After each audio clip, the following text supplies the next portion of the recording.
alguém que encontrasse a luz depois de andar e andar procurando o caminho, como alguém que enfim já pudesse ouvir respostas que trazem consolo e sentido ao destino. Eu encontrei tuas páginas e sequei minhas lágrimas, percebi que a dor da semente é o parto da vida.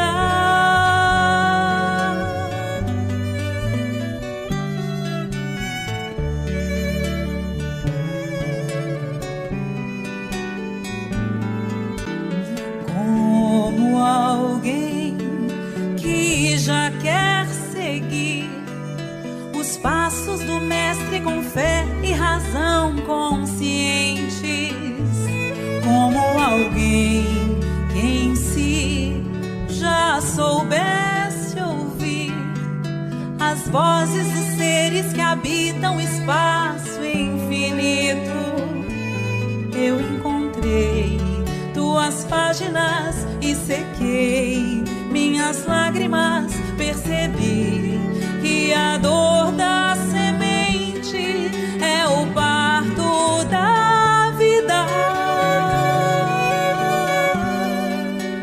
Minha dor me trouxe aqui pra entender a flor que brota em mim.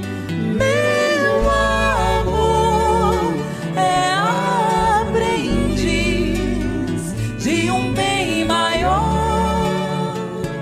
Que seja assim, nesse vai e vem, sei que voltarei pra cuidar da flor, pra acalmar a dor e ser feliz.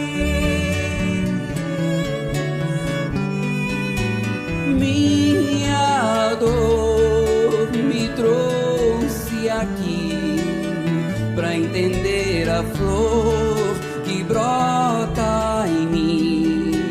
Meu amor é aprendiz de um bem maior. Que seja assim, nesse vai e vem, sei que voltarei pra cuidar da flor, pra acalmar a dor e ser feliz.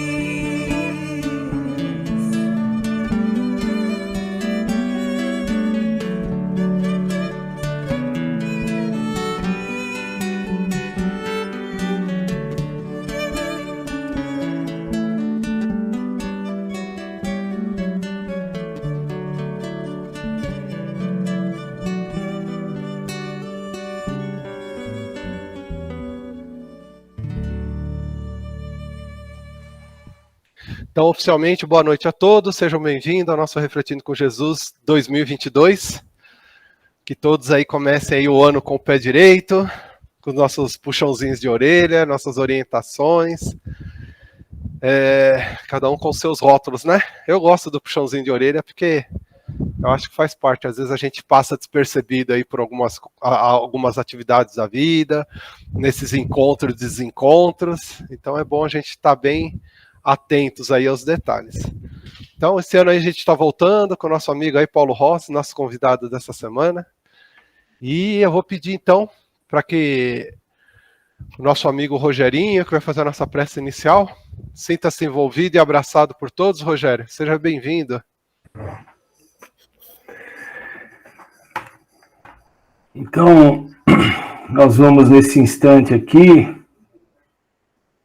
acerenar os nossos pensamentos, acalmar os nossos corações, procurando externar os melhores dos nossos sentimentos, deixando de lado tudo aquilo que nos aflige, que nos incomoda, que nos perturba, os nossos medos, as nossas ansiedades, as nossas tristezas, E vamos voltar para este momento que é único, verdadeiro e só nosso. E assim possamos estar aqui em comunhão e enaltecermos aquilo que há de melhor em nós. E primeiramente a gente sauda o nosso mentor individual, o nosso anjo de guarda, aquele que nos protege, que nos intui, que nos envolve, que nos direciona a nossa vida, alavanca a nossa evolução a cada instante. E vamos pedindo a Ele também que esteja conosco nessa nossa subida vibratória e possamos também estar conectados, estarmos protegidos e abraçados por nossa mãezinha querida, nossa mãe espiritual, Maria de Nazaré, que nos cobre com seu manto de luz, que nos dá essa proteção de mãe, que nos olha com esse seu olhar afável, meigo, doce, e nos protege. E vamos pedindo a ela também, agora neste momento, com muita humildade em nosso coração, com o coração aberto, cheio de gratidão, que nos leve perto de seu Filho, amado Jesus de Nazaré. E nós vamos prosseguindo por esse caminho, nesse caminho tão tranquilo, tão sereno, e vamos nos fortalecendo com um ar bastante agradável, bastante lenitivo, que vai cada vez mais fortalecendo o nosso sistema imunológico. E temos uma sensação muito agradável, muito salutar e muito tranquila.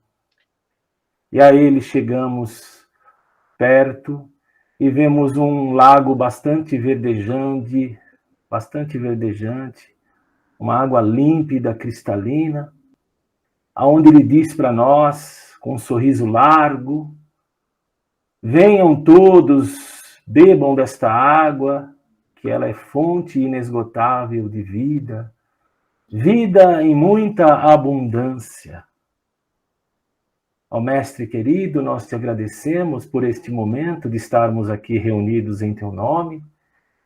Agradecemos por ter trazido as bem-aventuranças que nos faz sentir e implantar a plataforma de Deus aqui no planeta Terra. E possamos sair daqui um pouco melhores do que quando chegamos.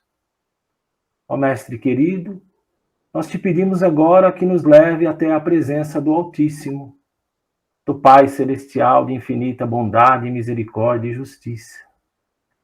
E a Ele nós vamos dando todo culto, toda graça, agradecendo por um momento bendito desta encarnação, que nos faz sempre elucidar as nossas mentes e os nossos corações, e sabermos que nós somos seres espirituais em evolução.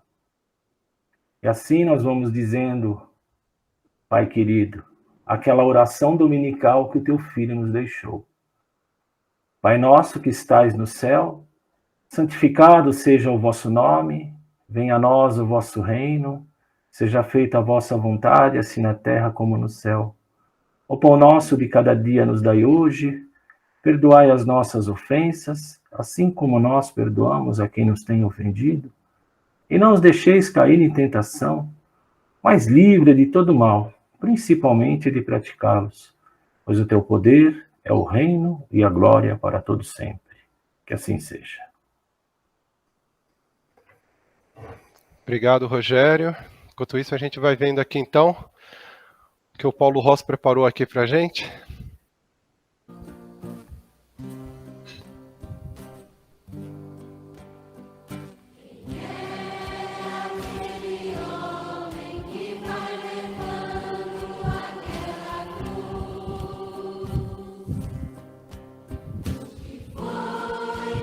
Pode aumentar mais um pouquinho, Marcos, o som.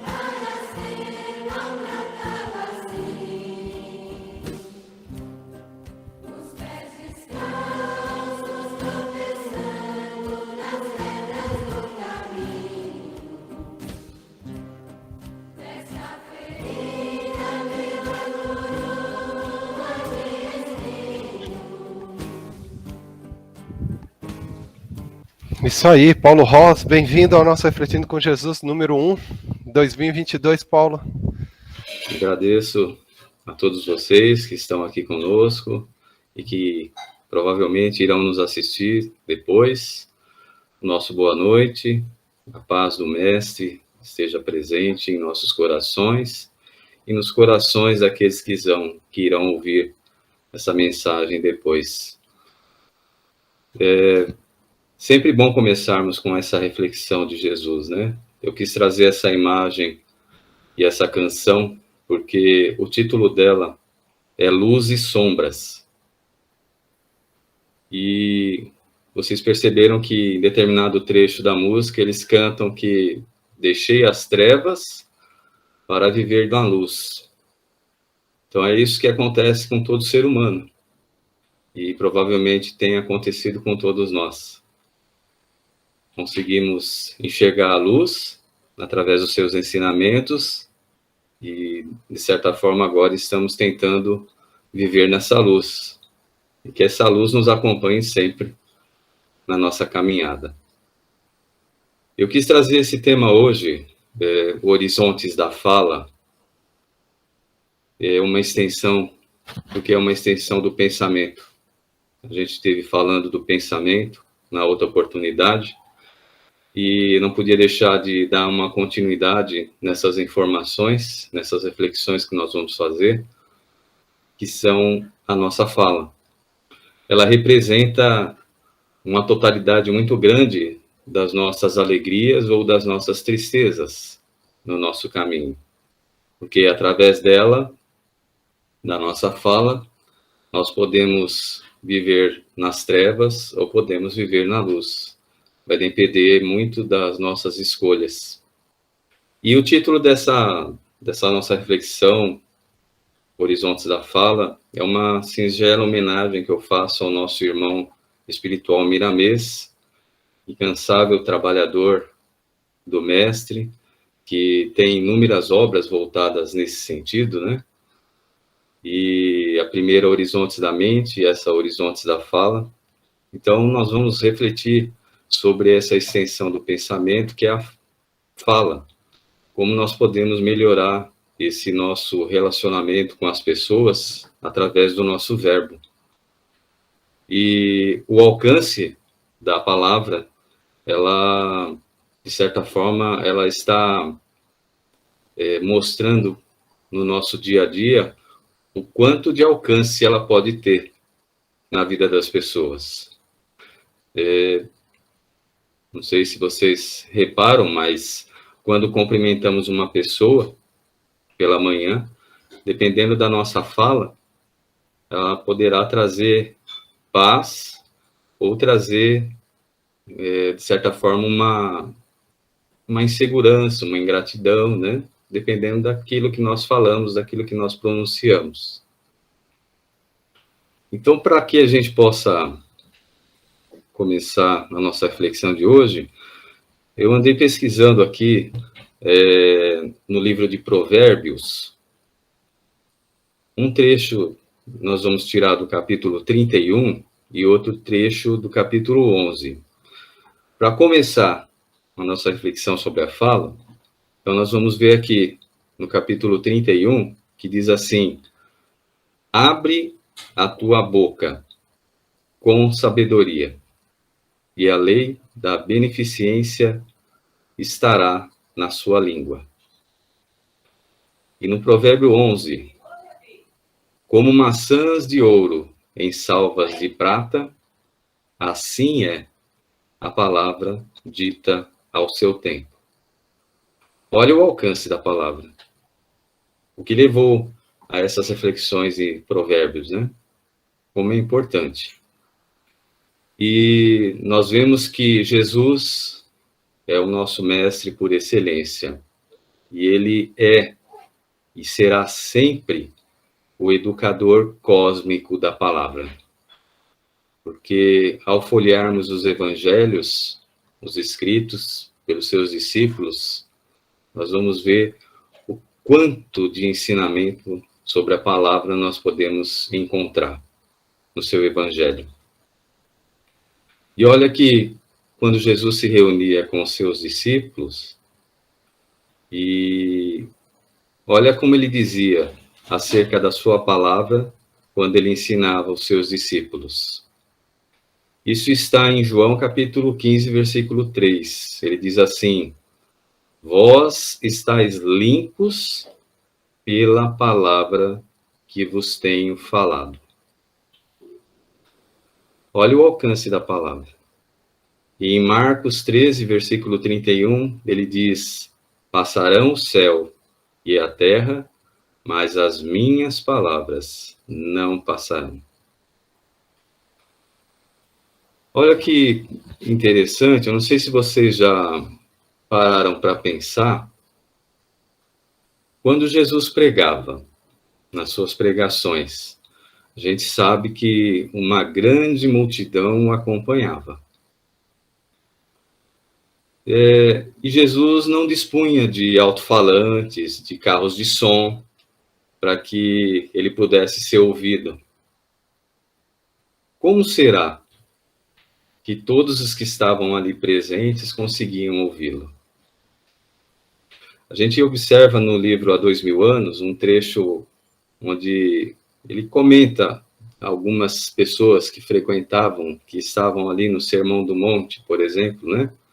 Que é uma cena inesquecível de sua vida aqui entre nós, que existiam mães amarguradas, mulheres adúlteras, pobres, né? Aleijados, pessoas de todas as espécies, ricos, pobres, todos estavam ali presentes. E todos estavam sedentos de ouvir palavras de sabedoria existente, trazidas pela primeira vez na Galileia, e que correm o mundo pela estrada da eternidade. Então, como ocorria esse fenômeno? Jesus falava e toda aquela multidão que o cercava. A gente percebe que no centro mesmo, se a gente fala lá na frente, e as pessoas que estiverem no fundo, dependendo de como nós falarmos, às vezes a pessoa não consegue escutar. Ou um determinado lugar mais aberto, precisa-se de amplificadores para que a voz possa ser ouvida por todos. Mas como que isso acontecia? Era um fenômeno físico. E não sei se vocês conhecem a vida do nosso querido Eurípides. Interessante acontecia quando ele fundou o Colégio Allan Kardec. Então, quando ele começou a ter alunos que participavam das aulas, sempre quando era 9 horas da manhã, ele fazia uma prece. E, ouvindo um documentário sobre a sua vida, um parente de uma senhora que viveu na época, ela diz que quando chegava esse horário, ela ouvia a voz do Eurípides. Então ela perguntava para mim: mamãe, o que é o que está acontecendo? Ela falava: é o espírita que está rezando. Falava para essa mulher que era parente dele, né? Então, a mesma situação ocorria com Eurípides. Era um fenômeno físico também. Todas as pessoas que, quando ele fazia essa prece, na redondeza ali, de onde ele morava, ouviam as suas palavras também. Então, é uma coisa assim para se pensar, né? Mas como que poderia todas aquelas pessoas ouvirem as pregações de Jesus, a sua fala, se muitos estavam numa distância muito grande? Porque vocês imaginam 3.000 pessoas reunidas em volta de Jesus, e aqueles que estavam lá para trás, como conseguiriam ouvir? Era um fenômeno físico que ocorria, né? Para que as pessoas, como se fosse um alto-falante, as pessoas conseguiam ouvir esses ensinamentos. E uma reflexão bastante interessante que ocorre também, e que ocorreu na vida dos apóstolos, anotado em Atos capítulo 2, quando ocorreu o fenômeno do Pentecostes. Então, esse fenômeno, o que aconteceu? Todos os discípulos começaram a falar em várias línguas. E todos aqueles que estavam presentes ali, de várias localidades ali daquela região, conseguiam ouvir as pregações, a fala dos discípulos no seu próprio idioma.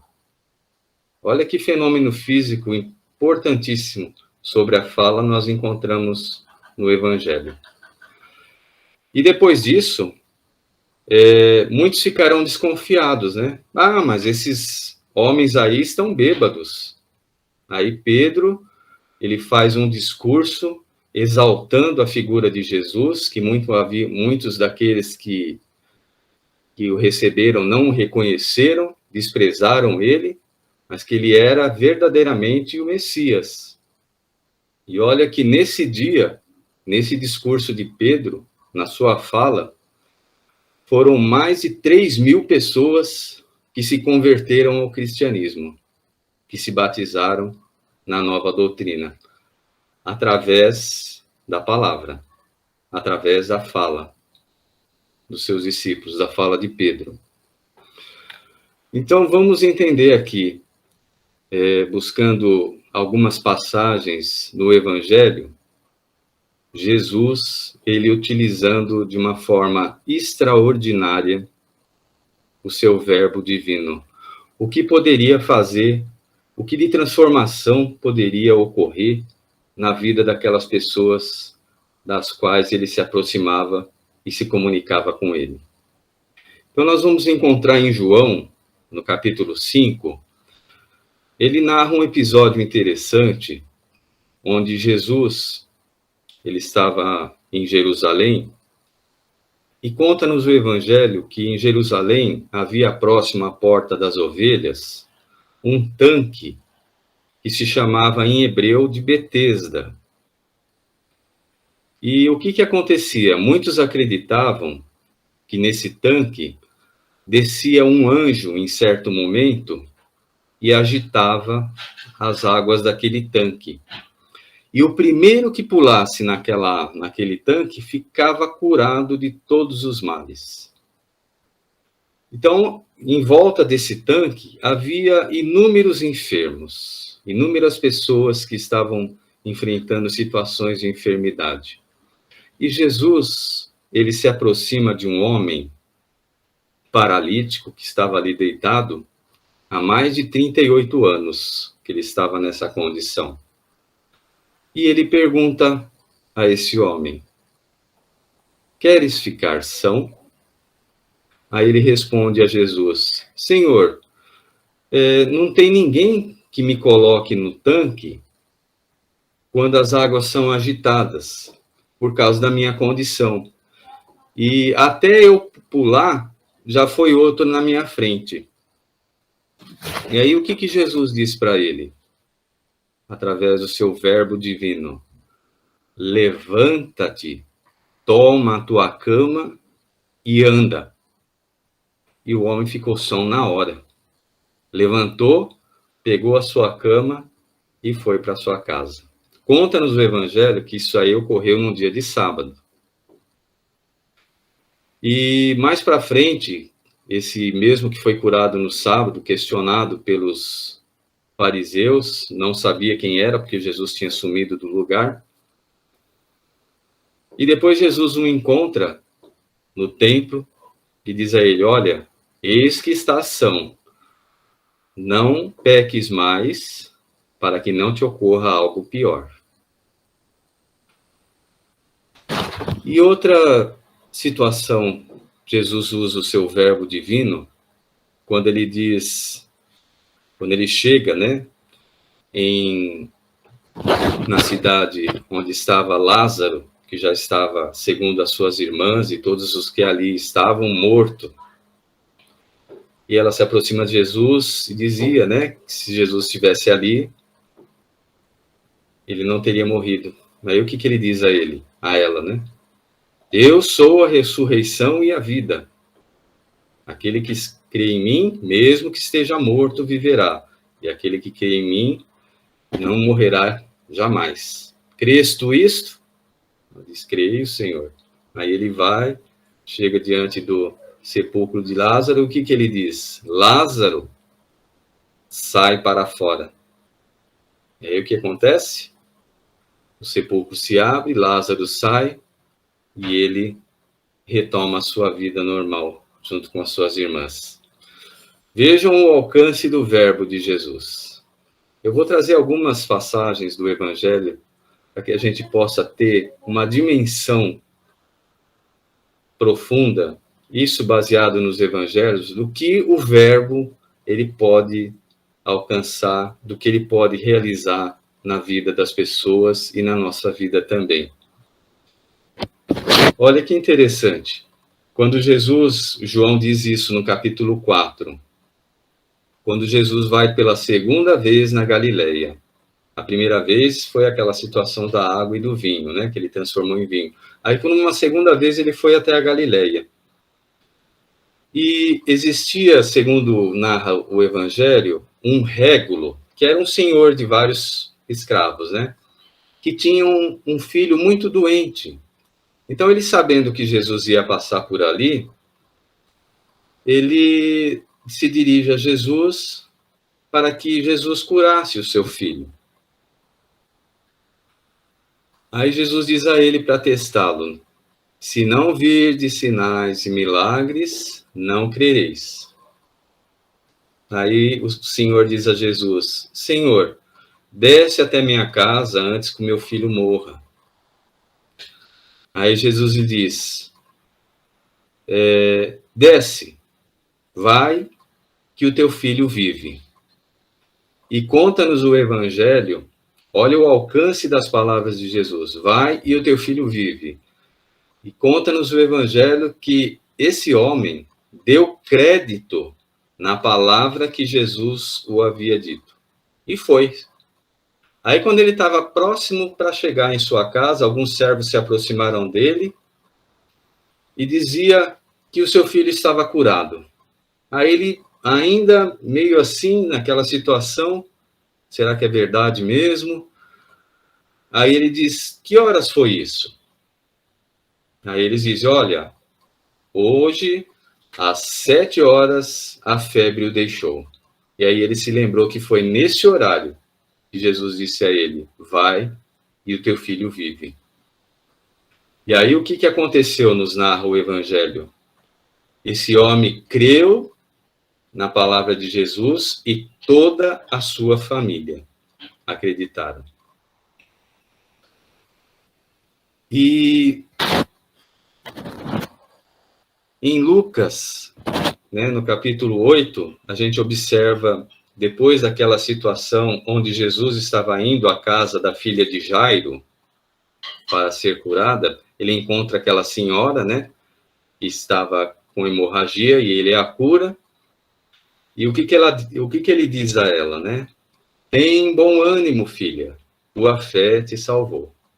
E aí ele vai até a casa de Jairo. Chega lá, não dão muita importância, né, para a sua presença ali. Aí ele chega na cama, pega na mão da menina e diz a ela, através do seu verbo divino: levanta-te, menina. E a menina se levantou e ficou curada. E olha que interessante, em uma outra passagem, também contada por Lucas, no capítulo 7, conta-nos que Jesus, ele era acompanhado por uma grande multidão que o seguia. E ele se dirige para a cidade chamada Naim. E quando ele chega nas portas dessa cidade, ele vê um funeral acontecendo. Pessoas levando um caixão e a sua pobre mãe, que era viúva e só tinha esse filho, caminhavam juntamente com o funeral. Conta-nos o Evangelho de Lucas que Jesus ficou muito compadecido dessa senhora. E ele diz a ela: não chores. Aí ele toca no caixão e pede para pararem, e todos pararem. Então ele diz àquele que estava morto no caixão, ao defunto, né, como a gente pode dizer. Mancebo, a ti te digo, levanta-te. Conta-nos o Evangelho que o defunto se sentou no caixão e começou a falar. E aí ele entregou a sua mãe. Olha que coisa interessante daqueles que estavam ali presentes. O que ocorreu de espanto foi uma coisa extraordinária. Porque muitos comentaram uns aos outros, dizendo que um grande profeta havia se levantado no meio do povo. E Deus havia visitado o seu povo. Então, em João também, no capítulo 6, quando ele estava na sinagoga de Cafarnaum, fazendo o seu discurso, a gente sabe que antes de Jesus ter os 12 discípulos, ele tinha mais discípulos que o seguiam. E desses quais que o seguiam, disseram a Jesus: duro é esse discurso, quem o pode ouvir? Então, através disso, Jesus questionou os seus discípulos, os seus 12, dizendo: querei vós também me abandonar? Retirar-vos, né, como ele diz.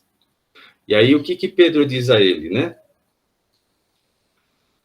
Para onde iremos, Senhor? Se só tu tens as palavras de vida eterna, e nós temos convivido convosco e aprendido que tu és o Cristo, o Filho do Deus vivente. Então vejam o alcance dessas palavras de Jesus, o quanto significou na vida dessas pessoas que foram beneficiadas. E o quanto a fala, ela pode transformar a vida das pessoas que nos cercam. Dependendo da palavra que nós pronunciarmos, ela será bem-vinda ao coração daquele que ouve e poderá transformar o seu coração em um coração aflito, em um coração onde haja calma e tranquilidade. Eu quero trazer aqui uma reflexão também.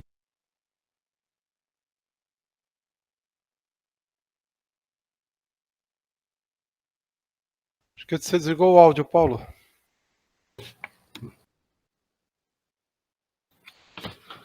Nós vamos encontrar no livro Pontos e Contos, ele é intitulado como João X, mas a gente sabe que é um Humberto de Campos, né? Uma passagem intitulada Nas Palavras do Caminho.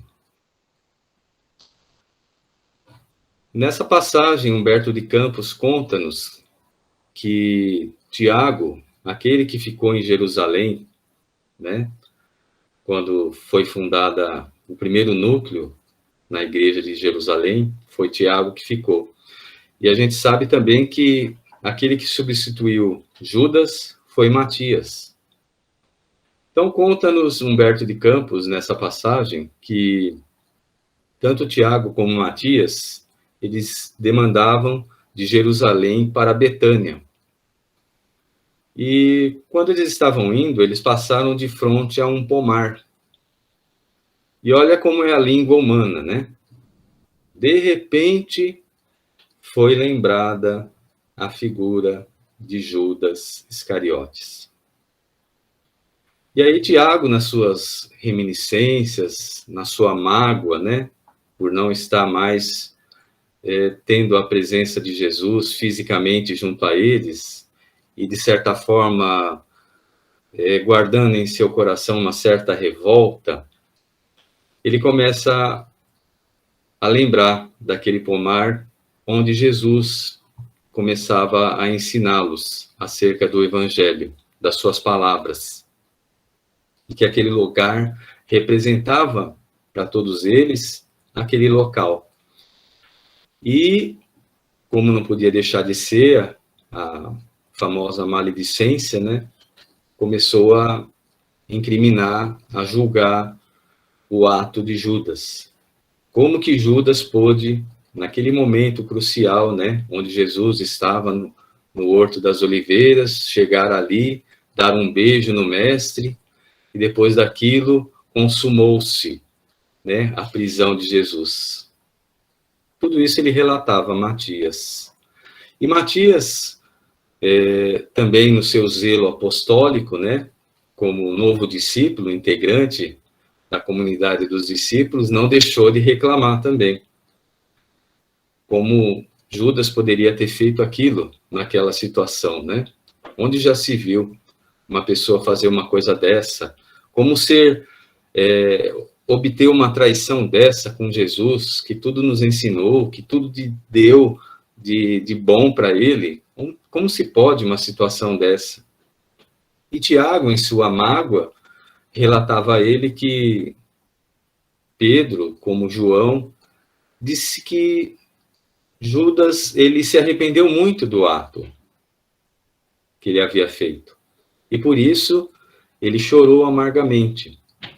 Só que Tiago, relatando a situação a Matias, dizia que, olha, eu duvido que talvez existisse algum arrependimento em seu coração, porque quem comete um ato desse não é digno de comiseração, né? E então, Matias, puxando o assunto, lhe diz que como que ocorreu a situação, né? E será que, como ele se comportou diante da situação? Se você tivesse visto ele, o que teria ocorrido? Ele pergunta a Tiago, né? Ele falou, olha, se eu tivesse visto naquele instante, eu não sei se como me comportaria fraternalmente a ele. E aí Matias, para colocar mais lenha na fogueira ainda, diz a Tiago, mas e os seus familiares? Ficaram sabendo dessa sua conduta, né? Aí o que aconteceu? Quando o Tiago foi responder, eles pararam, porque nisso eles estavam caminhando, né, e conversando. Aí ele parou, olhou ao longe, viu que uma figura resplandecente vinha na direção deles. E aí ele arregalou os olhos e disse a Matias, é o mestre que vem lá. Aí Matias diz, também vejo.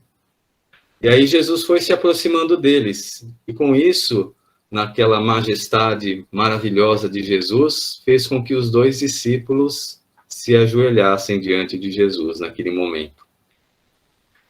E nesse momento, Matias, tão emocionado que ele ficou, chorou e não tinha coragem de levantar os olhos para contemplar o mestre. Mas Tiago disse a Jesus, Senhor, abençoa-nos, né? E Jesus fez sinal com a mão, né, abençoando a eles, e aí Tiago pede a Jesus, né, mestre, abençoai-nos, e se você quiser que nós cumpramos a sua vontade, diga a nós que nós iremos a Jerusalém para cumprir a sua vontade. E aí Jesus diz a eles, não, Tiago, eu agora vou em missão de socorro a Judas. E aí, Jesus continuou a sua caminhada solitário, deixando ali boquiabertos Tiago e Matias. E olha que coisa interessante, eu quis trazer essa mensagem porque ela foi o motivo de Tiago escrever na sua epístola universal, na sua carta universal à cristandade, as suas famosas considerações sobre a língua humana. Foi depois disso, conta-nos depois, né, dessa situação onde Jesus fez a sua caminhada solitária, Tiago, à noite, ele voltou para Jerusalém.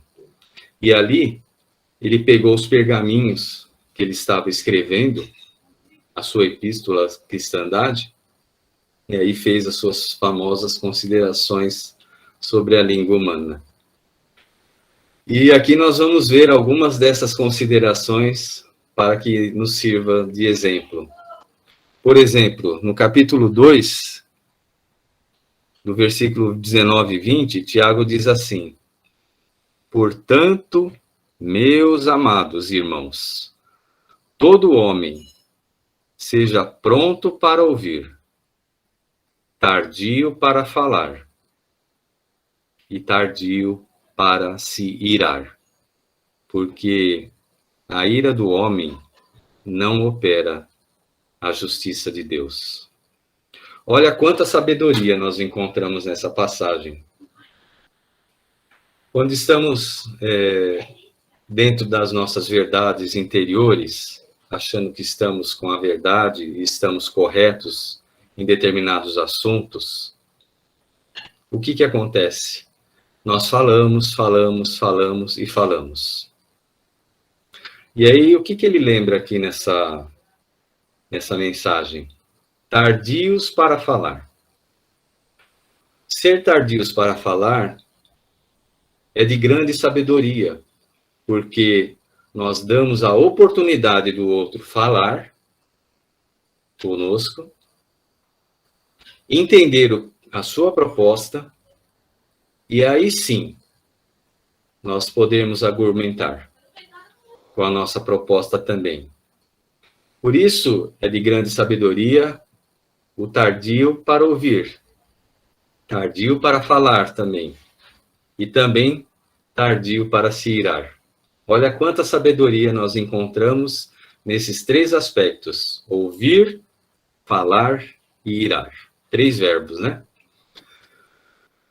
E quantas vezes nós nos irritamos com situações, né, que nos acometem, e toda essa nossa irritação não move uma vírgula da justiça de Deus, né? Então nós gostaríamos que aquilo acontecesse para ontem, mas a gente sabe, não é se irritando, não é ficando desesperado que nós conseguiremos mudar a justiça de Deus, porque ela, a gente sabe, que vai seguir o seu curso, com toda certeza. E Tiago, no capítulo 22, capítulo 22, versículo 26. E sedes, olha que coisa isso, hein, gente? E sede cumpridores da palavra, e não somente ouvintes, enganando-vos com falsos discursos. Se alguém entre vós cuida ser religioso e não refreia a sua língua, antes engana seu coração.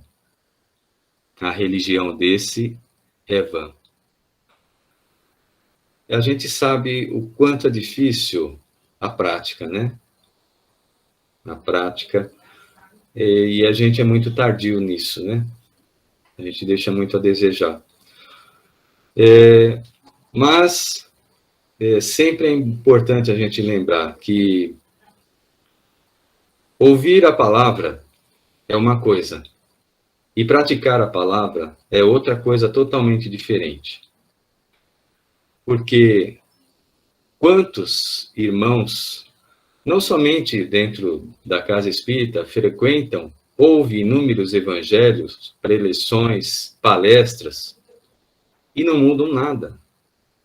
Não mudam uma vírgula. E não somente nesse aspecto, dentro de uma casa espírita, mas em outras religiões também acontece isso.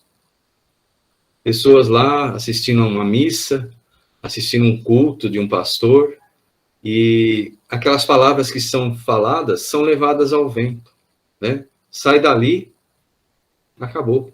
Esquece da sua prática, da sua vivência. E não adianta, gente. Enquanto não existir a vivência da palavra, nós não vamos sentir verdadeiramente o Cristo em nós. Porque é através da vivência que a gente vai sentir a sua proximidade de nós. Então, olha que Tiago chama-nos a atenção por causa disso, né? E olha como a língua é perigosa, né, gente? É muito perigoso. Porque se a gente professa uma verdade, aquilo que nós seguimos, e por detrás nós falamos outra coisa totalmente diferente, a quem nós estamos enganando? O outro? Não, a nós mesmos, né? E no capítulo 3, versículo 2, 5 e 6, olha aqui que ele fala para nós. Porque todos tropeçamos em muitas coisas. Se alguém não tropeça em palavra, o tal varão é perfeito e poderoso para também refrear todo o corpo. Olha que ele fala sobre a língua aqui. Assim também a língua é um pequeno membro e gloria-se de grandes coisas. Vede quão grande bosque um pequeno fogo incendeia. A língua também é um fogo, como mundo de iniquidade. A língua está posta entre os nossos membros e contamina todo o corpo, e inflama todo o curso da natureza. Então vejam que uma pequena palavra dita no momento errado, gente, que estrago que não faz, né?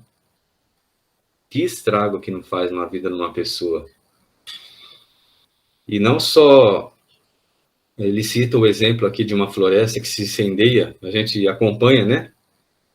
Os incêndios na Amazônia, pouquinha coisa de nada, um cisco ali, um cigarro que joga ali, vira uma labareda intensa. E um pequeno tropeço na nossa palavra, o que pode ocasionar na vida das pessoas, né? Então fica para nós aqui essa reflexão sobre essa epístola de Tiago, por que ele escreveu sobre a língua, né? Justamente por causa da sua própria língua. No livro Horizontes da Fala, eu vou trazer aqui algumas lições que o Miramês nos traz, e se for possível, em algum momento, alguém tiver a oportunidade de ler esse livro, Horizontes da Fala, ele nos traz inúmeras lições a respeito de como podemos, através da nossa fala, educarmos a nós mesmos e poder acender a nossa própria iluminação e sermos luzes para aquelas pessoas que nos ouvem. Então, logo no começo do livro, ele diz assim, que nunca fales ferindo, mesmo que o descuido dos outros te fira. Nunca fales com nervosismo, mesmo que a intolerância dos outros te inquiete.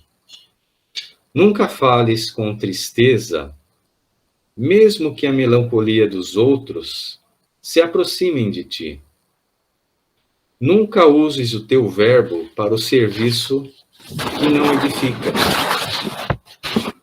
E olha que interessante que ele diz aqui. Se cada vez que falares, te conscientizares de que o Pai e o Filho estão nos ouvindo também, é certo que usarás a trave na língua, afinarás as cordas vocais e dinamizarás o pensamento, para que a fala ela seja uma música, senão uma orquestração de vida, cumprindo assim a tua missão de conversar com os outros. Então vejam, esse é um resumo que ele faz desse livro. O quanto de alcance a nossa palavra pode ter na vida das pessoas.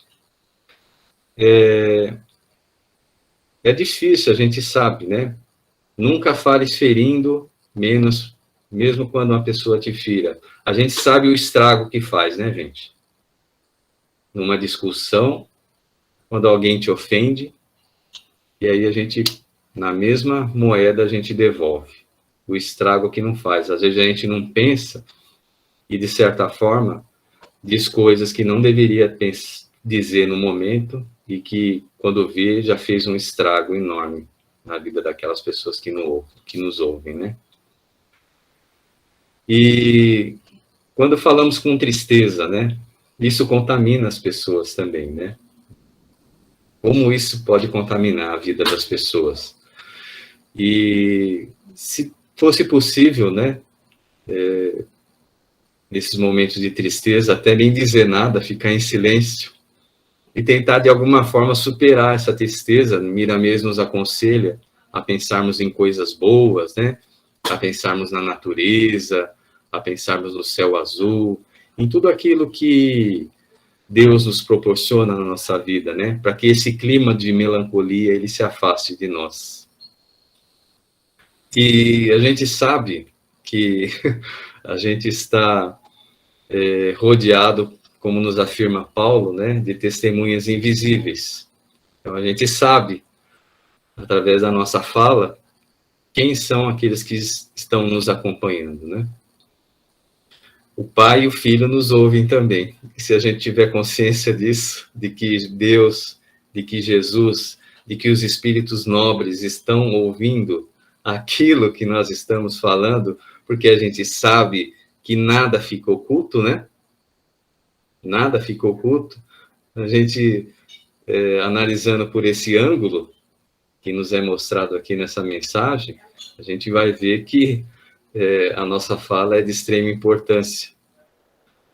Por isso ele pede para que, antes da nossa fala, a gente possa sempre convidar Jesus para que esteja conosco.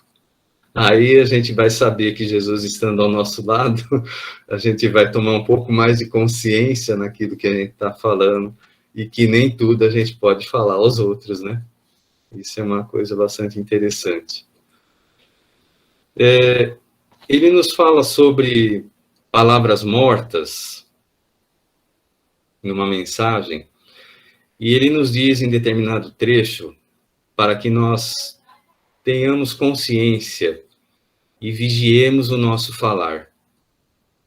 Ele coloca a fala como sendo uma coisa tão importante, e ele nos cita exemplos. Olha, vigia o teu falar, como os fazes com teu filhinho recém-nascido. Vigia a tua fala como moeda de difícil aquisição. Vigia a tua pronúncia como observas o que comes todos os dias. Olha quantos aspectos da palavra nós encontramos aqui para que a gente possa tomar mais cuidado naquilo que a gente fala. Quando a gente teve aqui na outra vez, falando sobre o pensamento, eu citei uma mensagem do livro do André Luiz, como é que chama aquele? Agenda Cristã. Tem uma mensagem que ele diz sobre sinais, né? Então, ele fala assim, vocês vão até se lembrar, o nosso pensamento revela as nossas companhias espirituais, né? E a gente pode até pedir licença ao nosso irmão André Luiz para acrescentar, e a nossa fala também. Se o nosso pensamento revela quem está nos acompanhando, certamente a nossa pronúncia também vai revelar quem está acompanhando a gente. E vamos ver aqui também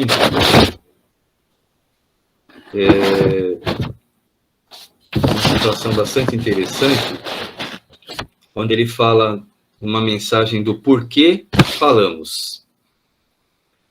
Ele diz assim, que a língua ela tem lugar de destaque no contexto educativo das criaturas. Não obstante, ela anseia por disciplina para ser instrumento de Deus na boca humana. Olha que coisa interessante que ele nos diz aqui. Os seus movimentos, por vezes invisíveis aos olhos, tomam variadas formas. Assemelham-se a perigosas lâminas quando desconhece o respeito e o entendimento. Ela transforma-se em agulhas, anunciando escândalos quando esquece os direitos dos outros. Todavia, essa mesma língua ordenada pelo Evangelho consegue maravilhas falando, porque foi falando que Jesus anunciou aqui na Terra o seu ministério divino. Então vejam que a gente vai falar aqui também, nos diz aqui numa mensagem, sobre a medicina e os sentimentos. A gente sabe que a medicina é muito importante na nossa vida, né? Quantos recursos benéficos ela vem nos trazer, né? E vocês já perceberam, quando a gente marca uma consulta, né, com o médico, e quando a gente entra no consultório, aquele médico que vai nos atender, como ele é importante na nossa vida, naquele momento que a gente está passando? Nem sempre todos os médicos estão conscientes disso, né?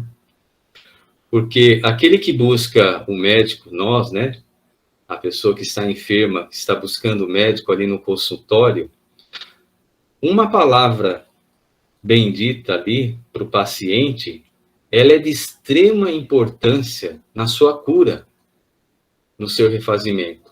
Ela é mais da metade da cura do paciente. Porque se na nossa frente ali a gente encontra uma pessoa otimista, né, que nos anima, que nos traz uma mensagem benéfica ao nosso coração, olha, fica tranquilo, isso vai passar, você vai melhorar, toma esse medicamento, que tudo vai ficar bem, né? Então, tudo isso vai fazer parte, né? Então, como a gente estava falando aqui, né, sobre a situação do médico, que ali no consultório, ele sabe levar uma palavra amiga, né, ao paciente, então ele promove no coração daquele que está buscando o resultado para a sua enfermidade um grande benefício.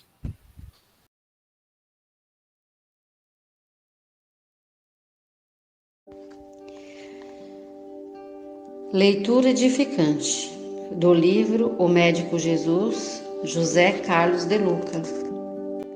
Essa lição tem o nome Palavras que Curam. Tu que estás lendo, podes curar a ti mesmo e aos teus semelhantes, pelo poder sem limites da palavra falada e escrita. Ela pode ser um catalisador de forças que até então desconheces. Usa esse dom divino que o teu coração guarda, acionando-o pela mente. Miramês. Aprendemos com todos os mestres espirituais da humanidade que as palavras criam o nosso destino e, portanto, criam também a nossa saúde ou doença. A palavra, quando repetida com sentimento, cria um campo magnético poderoso, capaz de atrair a ideia expressada. Jesus esclareceu, abre aspas, ainda não compreendeis que tudo o que entra pela boca desce para o ventre e é lançado fora? Mas o que sai da boca procede do coração, e isso contamina o homem. Fecha aspas. Palavras são como sementes, existem as positivas e as negativas. Nós escolhemos quais delas alimentar. Vamos analisar o nosso vocabulário.